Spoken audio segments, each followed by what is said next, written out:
I came to watch my granddaughter try on her wedding dress, but my daughter whispered, "Don't embarrass us." She didn't know who paid for the $75.00 cave venue. Ugh, why is she even here? She's just here for the free food and probably to cry about Grandpa again. That was the first thing I heard my granddaughter say as I stepped into the boutique. She did not whisper it. She did not look ashamed.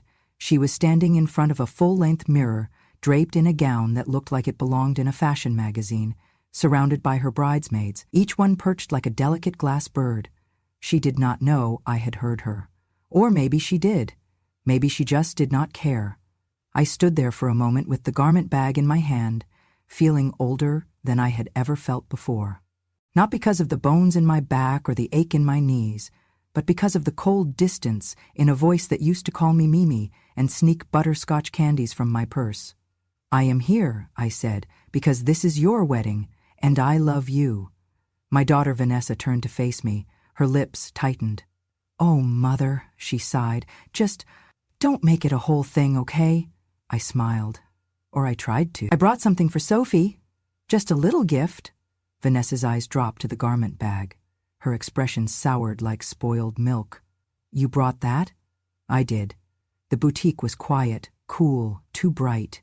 Everything in it gleamed like money. Champagne flutes on glass counters, velvet stools, a dozen mirrors catching every angle. I felt out of place in my pressed skirt and soft-soled shoes, but I stood tall. Sophie turned as I approached. She was radiant, there was no denying that. But she looked at me the way a hostess might look at an uninvited guest who had tracked in dirt. "What's that?" she asked. "It's my wedding dress," I said gently. "From 1959. I wore it the day I married your grandfather. I've kept it all these years. I thought maybe you'd like to see it." Her fiancé Daniel stepped forward before she could speak. He looked genuinely moved. "It's beautiful," he said. "Looks like something that carries more love than silk." Sophie stared at him. "Are you serious?" He nodded. She turned back to me, raised her eyebrows, and let out a sharp, humorless laugh. "It looks like it came from a yard sale in 1972. You really think I'm going to wear that on my wedding day?" She snatched the hanger from my hands and let the dress fall to the floor. My heart thudded. I bent quickly to lift it. Old fabric, delicate lace, so much memory. Vanessa stepped forward, heels clicking. "Oh, for God's sake," she muttered. And then she stepped on it, right on the bodice, grinding her heel into 50-year-old lace like it was a gum wrapper. "You really thought this rag belonged at a $75,000 0-cent wedding," she snapped. "Jesus, Mother." One of the bridesmaids giggled, then caught herself. The room was heavy with perfume and tension. Daniel stepped forward, but Sophie caught his sleeve. "Do not defend this," she hissed. He froze. He looked at me, then at Sophie, his lips parted, but no words came. And then, from the back of the room, a quiet rustle. Daniel's mother, Rose, had been sitting quietly the whole time, dignified, observant. She stood and crossed the room. Her voice was low, calm, but firm. "Son," she said to Daniel, "I do not think this wedding should happen." He blinked. "But it's all planned. Everything's ready." Rose looked directly at Sophie, then down at the dress crumpled on the floor. "Not everything that's ready should go forward. I just watched a woman offer a piece of her heart, and I watched her daughter and granddaughter trample it. If I were her, and you said nothing, I would be ashamed of you." Daniel said nothing. Sophie glared at him. Vanessa folded her arms. I picked up my dress, or what was left of it, and held it close. I did not say another word. I turned and walked out of the room, each step echoing like the closing of a door. They said I came for the free food. No, I came for the love, and I found none. So I gathered what was left of the dress, and I walked home, each step slower than the last. The laughter and cruelty still echoed behind me, but I refused to let it follow me into the silence of my own space. It is a strange thing, being erased while you are still alive. After the boutique, I walked myself home, holding the shredded dress close like a bandaged wound, the weight of silence heavier than the fabric. The sky looked like it might rain, but I prayed it wouldn't. I had nothing left in me to fight wet lace. I sat on the edge of my bed and carefully spread the fabric across my lap. The rip down the bodice wasn't clean, it was jagged, like a wound. One heel, That was all it took to destroy 50 years of memory. And yet, this wasn't the first time I had been blamed for something I didn't do. When Sophie was 7, someone ate the top layer of her birthday cake before the guests arrived. It was one of those over-decorated supermarket cakes, covered in pink frosting roses. Vanessa had spent a fortune on it, all for show. I was in the kitchen, slicing apples for a simple tart. I had offered to make something homemade, but Vanessa said, "Mother, no one wants your rustic nonsense at a children's party." When she discovered the cake missing its top layer, she turned on me like a stranger. "Did you touch it?" she barked. "Don't lie." I was stunned. Sophie stood there, face sticky with frosting. She looked right at me and said nothing. Later, I found her hiding under the table with pink smudges on her hands and lips. She was a child. Vanessa was not. That was the first time I saw the look, the one that said, "You are a burden, a problem, something to be managed." Years later, I learned Vanessa listed on her college application that she had been raised by her late stepmother. I was very much alive at the time.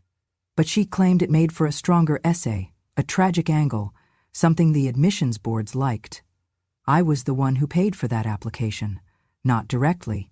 She would never accept money from me, so I worked nights as a janitor and funneled small deposits anonymously into a scholarship fund. Vanessa thought it came from some charity. I suppose in a way, it did.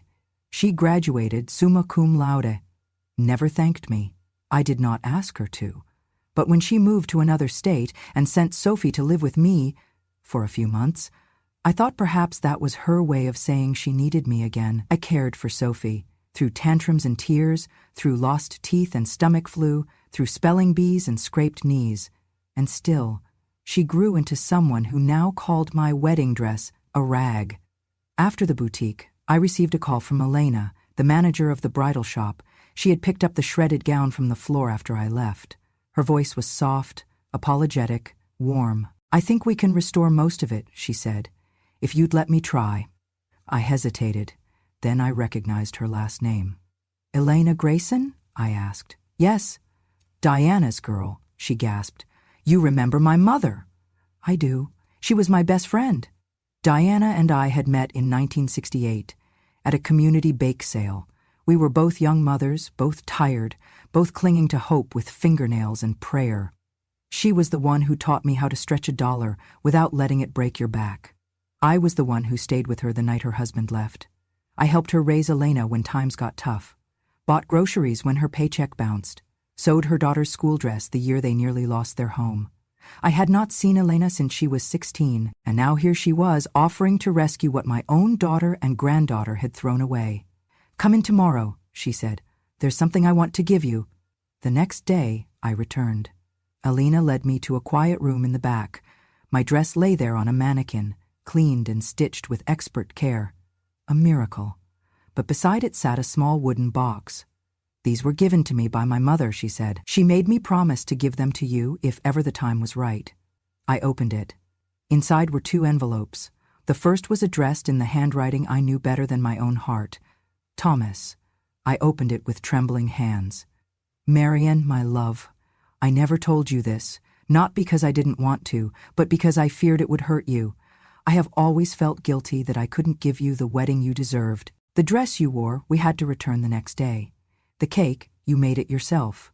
You laughed that day, but I saw the longing in your eyes. If someday after I'm gone, someone loves you the way you've loved this whole world, let them give you what I couldn't, a real wedding. Even if it's 50 years too late, you will always be my bride." I pressed the paper to my lips. My tears stained the ink that was already beginning to fade. The second letter was from Diana. "My Marian, you always pretended you didn't want much, but I saw how you looked at that dress every year when you unwrapped it from its box. I saw how you raised Vanessa alone, how you fed her your portions when money was tight, how you gave her everything and asked for nothing. Thomas once told me, if anyone deserves to wear a wedding dress again, it's Marian. I promised him, and I promised myself, if the world ever forgets what you've done, my daughter will remember. I raised Elena to love you like blood. If she wants to plan you a wedding, do not say no. This is not repayment. This is what you have always deserved." I could not speak. I could barely breathe. All those years I spent sewing my silence into the corners of their lives. Someone had been watching. Someone had remembered. "Thank you," I whispered. Elena smiled. "You gave my family food when no one else would. My mother made me swear I would give you back your dignity if ever they tried to take it." That day, I took my dress home again, but this time it felt different. It no longer smelled of shame. It smelled of promise. A week passed after the boutique incident, long enough for the lace on my dress to fully dry, long enough for my tears to stop coming every morning. Then came the phone call. "Elena," I answered, recognizing the number.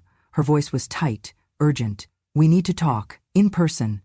I met her at the same bridal boutique, though this time she brought me through the back door. She led me past rows of tulle and satin into a small office, where a thick file sat waiting on the desk. Elena shut the door. "I debated whether to tell you this," she said, "but after what they did to you, I think you deserve to know." She opened the folder. "These are the financial records for the wedding venue Sophie and Vanessa booked." I blinked. "I thought those were private." "They are, unless you're the one who paid for it." My heart stalled in my chest. "Excuse me?" Elena turned the folder toward me. It was paid for by a holding company named T&D Legacy Trust. The T stands for Thomas, the D for Diana. They set it up years ago, quietly. I stared at her, uncomprehending. She continued, "It was designed to support women they believed in, women who had been overlooked, overworked, or forgotten. You were the first name on the trust's beneficiary list. After Diana passed, her shares in a regional events company were passed into the trust. That company now owns this boutique and the venue Sophie booked." My throat tightened. "Are you saying you own 3% of the parent company, Marian?" "You didn't just pay for the venue," she said softly. "You have the authority to cancel it." For a long moment I said nothing. I remembered standing outside the boutique, dress in hand, heart in pieces. I remembered Sophie's words, Vanessa's heel. I remembered silence. "I want it cancelled," I said. Elena nodded. "Consider it done." 2 days later, chaos broke loose. Vanessa received the cancellation email first. I know this because she called me, for the first time in nearly a year, not to apologize, but to scream, "What the hell did you do? You've ruined Sophie's wedding. The venue says the contract's been terminated due to a violation of ethical standards and owner discretion. You can't just make calls like that." "I didn't make a call," I replied evenly. "I signed a form, with my name, my share, my choice." "You selfish old," she began, but I hung up. I had nothing else to say. Later that day, I heard from Daniel. His voice was calm, but strained. "Did you really pay for the venue?" he asked. "Yes," I answered. "And you canceled it?" "I did." Silence. "Thank you," he said, and hung up. That was the moment I knew something had shifted. Not long after, the boutique's receptionist texted Elena a link. It was a video, grainy but clear, taken by one of the bridesmaids. Vanessa, in heels, stomping on my dress. Her voice was sharp. "You think this rag belongs at our wedding?" Sophie laughing. Daniel silent. The video went viral in under 48 hours. Bridal blogs picked it up. Instagram accounts reposted it with hashtags like Grandma's Dress and Bridezilla Unleashed. Even TikTok had remixes, dramatic music layered under the stomp, followed by reaction clips of grandmothers crying. Then came the backlash. Comments flooded in. "This is what entitlement looks like. My grandmother raised me. I would never. That dress had more grace than the bride will ever have. Cancel culture doesn't scare me, but this kind of cruelty does." Sophie's influencer account lost over 30,000 followers. Vanessa's PR clients pulled out of her contracts. Daniel's sister, who had been neutral until then, posted the clip with the caption, "Some things you don't come back from." And just like that, the shine wore off. Vanessa tried to save face. She issued a statement claiming emotions ran high and that the moment was taken out of context. But the internet had context, and it had a memory. Meanwhile, I received flowers. Dozens of bouquets from strangers, some with notes, some anonymous. One woman sent a hand-sewn patchwork square and wrote, "Your dress reminded me of my grandmother's hands. Saw the way they treated you. You deserved better." Elena came by that evening with another envelope. "I thought this might make you smile," she said. Inside was a formal notice from the board of directors. They had voted to recognize my contribution as one of the founding beneficiaries of the trust.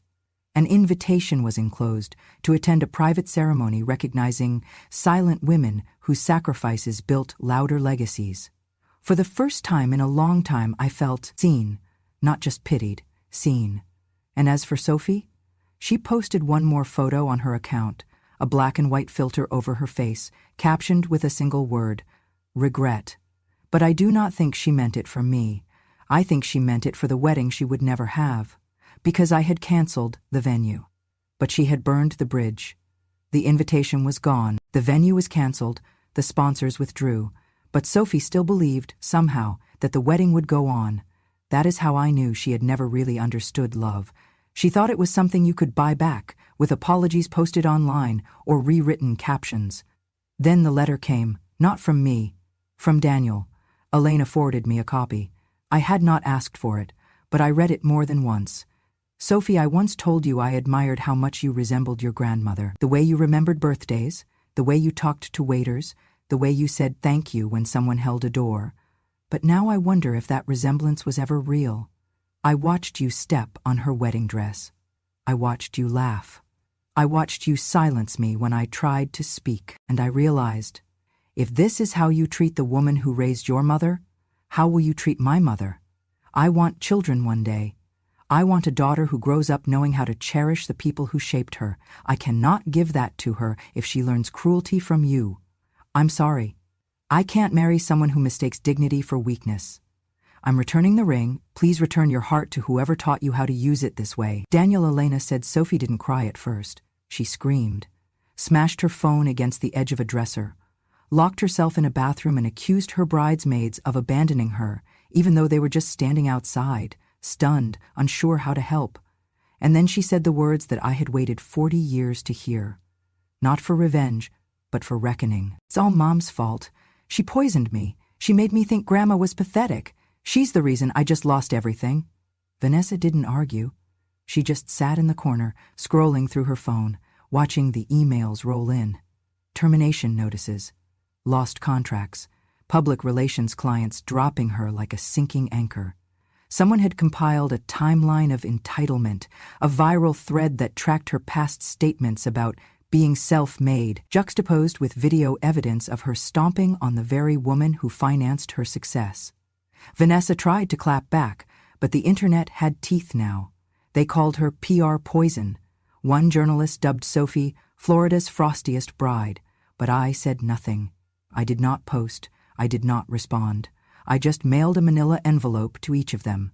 Inside was a photocopy of Thomas's letter, the one he had written me before his death, the one about the wedding I never had, the dress I never got to keep, the love that stayed even when the man was gone. I did not add a note. I did not need to. Some truths land harder when you leave space around them. Elena told me Sophie didn't open hers right away. She saw the handwriting, the return address, and flinched. Days later, she read it. Alone, no video, no reaction post. Just her and a paper full of a man's unspoken regrets. I like to believe that for a moment, even a brief one, she understood. Vanessa opened hers immediately, probably hoping for ammunition. What she found was silence, folded neatly and mailed with exact postage. I did not send those letters to cause pain. I sent them because sometimes it takes a dead man's voice to make the living listen. A few days later, I found a letter of my own. It was addressed to Mrs. Marion Delaney. The handwriting was shaky, elderly, formal. It was from a woman in Iowa. She had seen the viral clip. She had once lost her own wedding dress in a flood. She said, I thought I'd never get that feeling back, the one where you remember why you said yes. She ended her letter with this. You reminded me that love can still be restored, even if the thread is old, even if the lace is torn. I placed her letter beside Thomas's. Different pens. Same truth. What Sophie and Vanessa never understood is this. You cannot trample something sacred and expect the ground to hold you. You cannot build a wedding on the bones of shame and expect it to stand. And you cannot unwrite the past by silencing the woman who lived it. Because I did not just wear that dress. I wore every sacrifice stitched into it. And now so does the world. The invitation arrived in a white envelope with gold trim. Not paper thin and overpriced like Sophie's, this one was hand-folded, with a pressed lavender sprig tucked inside. The card read, "You are cordially invited to witness the honoring of a promise, long delayed but never forgotten. Marian Delaney, in celebration of a love that endured in silence, will be wed to memory, to grace, and to herself." Location? The Crescent venue, formerly reserved for Sophie Delaney. Attire, anything that makes you feel whole. Gifts, not needed. Presents, everything. Elena called me that night. She didn't ask for permission. "This is happening," she said. "No more silence. No more deferring, Elena. You once gave my mother a winter coat when hers was stolen. You stayed with her the night she thought she'd lose her house. You told her she was worth something when her own husband made her feel invisible." I was quiet. "My mother never got to repay you, so let me." There was no arguing with her. She had the same resolve in her voice that I once heard in Diana's, the kind of steel that only women who have seen sorrow can wield without raising it like a weapon. So I said yes. The morning of the ceremony, the sky was clear, a deep, generous blue, not too hot, not too cold, just enough wind to lift the lace at my hem. My dress, once torn, dirtied, and dismissed, had been restored with delicate hands. The seam along the bodice now bore a line of hand-stitched pearls, added by Elena herself. "You're the only bride I've ever sewn for you personally," she told me. "Why me?" "Because this isn't fashion. It's history." I arrived at the venue in a modest town car. No limo, no red carpet, just a quiet arrival, like all the best beginnings. And when I stepped inside, I nearly wept. The hall was full. Not with influencers or Instagram filters, but with women I had met across my lifetime. A former nurse I used to ride the bus with. A librarian who once helped me file my taxes. A woman from the grocery store who had cried to me in the frozen food aisle after her divorce. Mothers, widows, working-class saints. Every seat was filled by someone who had once been told she was too old, too tired, too much, or worse, not enough.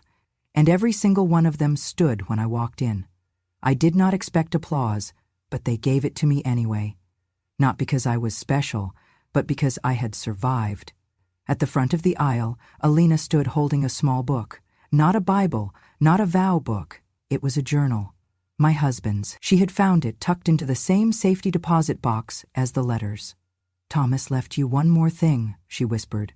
Then she began to read. "Marian, if this ever reaches you, it means someone finally gave you what I never could. A day that was entirely yours. I hope the light hits your hair the way it did the first time I saw you in that bakery window. I hope the people watching know that grace looks like your hands. I hope you feel, in every breath, what I meant but never fully said. You made my life worth living, and if love is measured in footsteps, then I spent mine walking toward you every single day. Today, someone who loves you is standing in my place. Let them. Because love like yours doesn't wait. It deserves a ceremony, not for the world's approval, but for its own honor." I could not stop the tears then.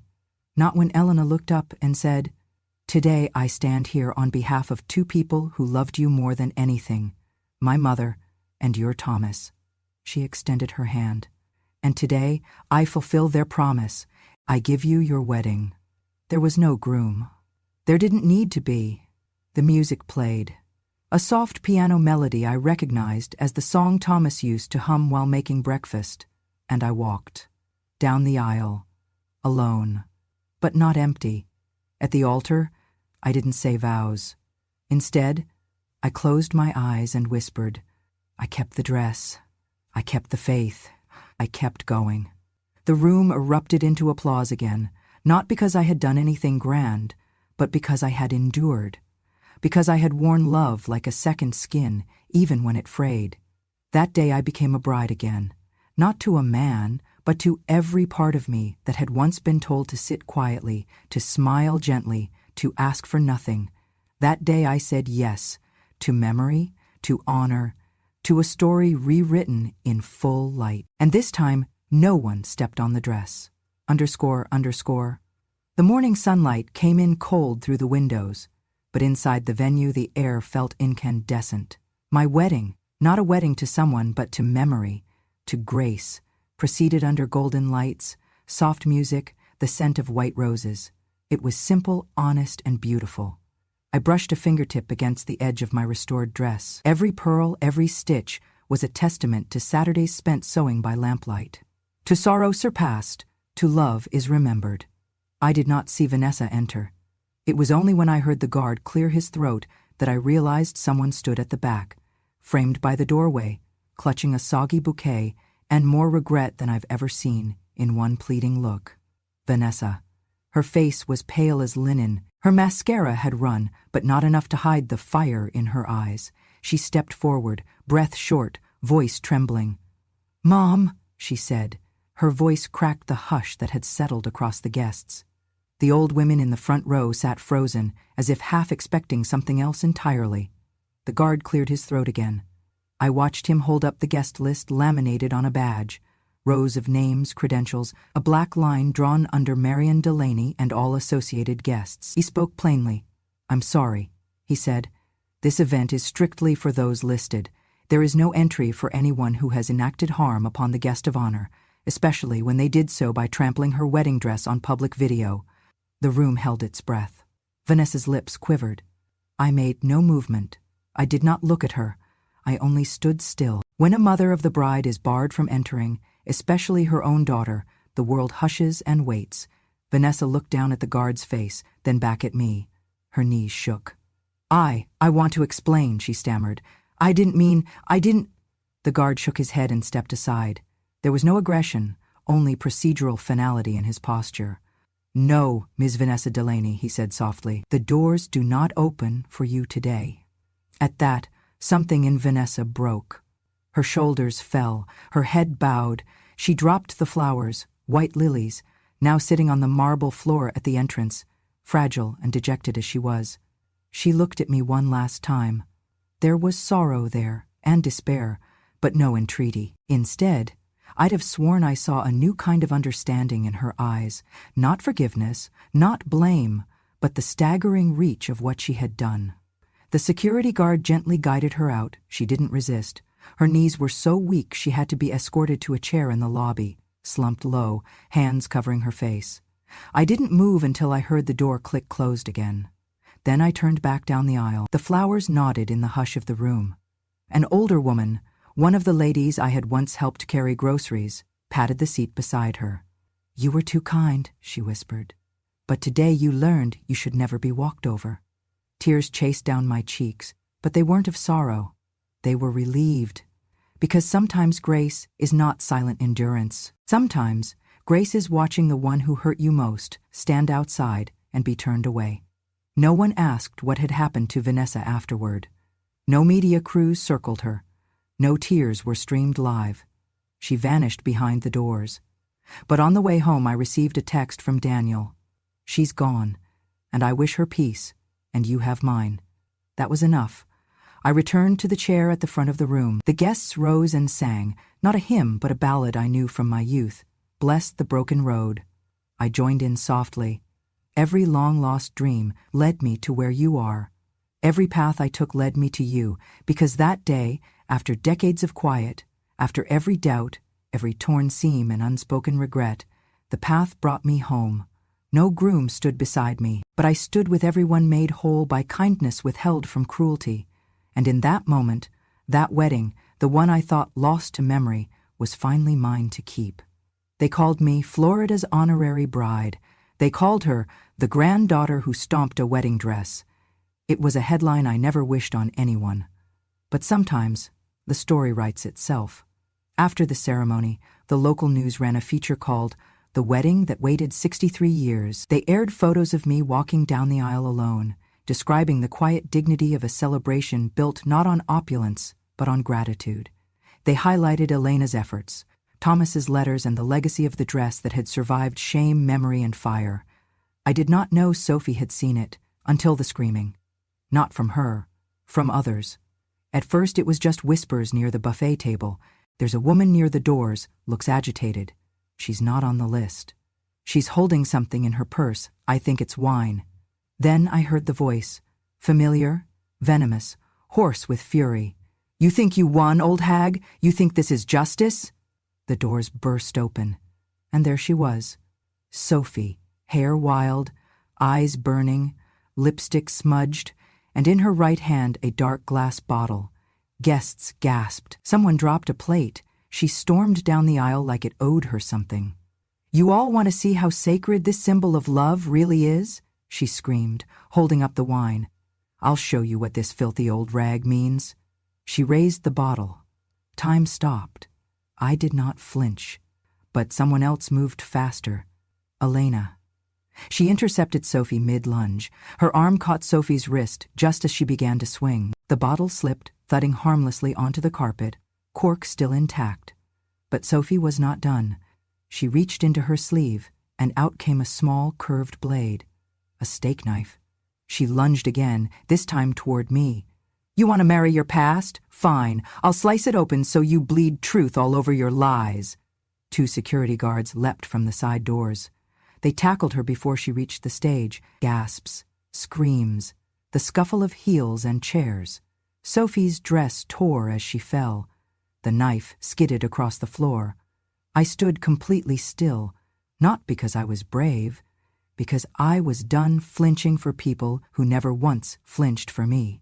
The guards cuffed her hands. She thrashed, spit curses, tried to twist away. You ruined me, all of you. She's nothing. She's a maid in a stolen gown. Someone filmed it. The footage aired that evening, and the next, and the next. Florida Bridezilla attacks elderly grandmother at wedding ceremony. Sophie Delaney, once a rising socialite, now facing charges. The police confirmed it. Assault with intent to harm, attempted use of a weapon, and elder endangerment. Bail was denied. Sophie sobbed during arraignment. Her public defender couldn't look her in the eye. Elena returned to my side, hands trembling. Are you all right? She asked. I didn't answer at first. I watched the guests settle back into their seats, some clutching their hearts, others wiping tears. Then I turned to her, and I whispered what I'd known all along. Not all memories should be preserved, but this dress, this one stayed. Later that night I stood in front of a mirror with the lights off. The reflection was faint, but I saw her there, not Sophie. Me, a woman in a dress torn once by ignorance, twice by betrayal, and finally restored by love that had outlived its authors. Tears didn't come, not because I wasn't moved, but because I had already shed enough for people who never looked back. Morning came, soft and slow. No bells, no noise, no dresses or speeches. Just light creeping in through the window of my little cottage, painting the floorboards gold. I sat up slowly. My bones reminded me of my age, but for once my heart did not feel heavy. I looked out the window. The garden was quiet. A squirrel darted between the hydrangeas. The same old oak tree stood watch, just like it had since Thomas planted it the year Sophie was born. The house was still. And yet, for the first time in decades, I didn't feel alone. On the small wooden table beside my bed, there was a phone. Not the kind that buzzes and bleeps with constant nonsense, just a simple one, screen dark, one new message blinking quietly. A voicemail.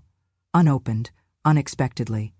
But part of me already knew whose voice waited on the other side. No name, just a voicemail. I stared at it for a moment before pressing play. Vanessa's voice came through, hushed and hoarse, as if she had waited until the world was asleep to say what she never dared in daylight. Mom. A pause. I know you don't want to hear from me, and maybe you shouldn't, but I have to say this before I disappear for good. Her breath shook. I don't expect forgiveness, not anymore, because I know you've already forgiven too many people who didn't deserve it. Another pause. Then, you took hits from your own mother. You stayed married to a man who drank more than he spoke. And then, you raised me. God, you raised me. You gave everything and asked for nothing, and I treated you like a burden, a ghost to be erased. I could hear the tears now. Not loud, just wet air against the microphone. You sent me to college. I told everyone you were dead. I called your love embarrassing. I let Sophie spit on the only piece of history you held sacred. And when you tried to bring your dress to her fitting, I let her throw it in the trash. She sniffled. I don't know who that makes me, Mom, but I know it's not a daughter. I saw the ceremony, on the news. I saw you smile, not out of spite, just Peace. And for the first time I realized you've always had something I never did. The strength to love without condition. There was another long breath. I can't be near you. I've ruined too much, and I don't think I'll ever fix what I broke. So I'm going away. A beat passed. I don't know where, just far, somewhere quiet. And I won't bother you again, I swear. Then came the last words, shaky but clear. Live long, Mom. Be strong. For Dad. For yourself. And if it helps, pretend I never existed. The message ended. I did not press replay. I did not cry. I stood up, walked to the display case I had built, with Elena's help. A tall glass cabinet tucked into the corner of the room. Inside it, carefully mounted and encased in gentle lighting, was the wedding dress. Not as a relic, but as a monument. A testament. I opened the case slowly, took a soft cloth, and gently wiped a spot of dust from the glass. Then I looked at the plaque Elena had added beneath the hemline, just last night. Some walk away carrying shame, but the one who stays carries memory and turns it into grace. I closed the cabinet. The past was locked safely inside, but I was not. I was finally free. Thank you for staying with me through every silence, every scar, and every stitch of truth. This wasn't just a story about a dress. It was about dignity reclaimed, about the quiet kind of justice that doesn't shout, but endures. If you believe that memory is stronger than shame, if you believe that even the softest voices deserve to be heard, then you're exactly where you're meant to be. This is Grandma, True Stories, where the forgotten become unforgettable. Subscribe to the channel, because revenge has no expiration date, and when a grandma speaks, the world finally listens.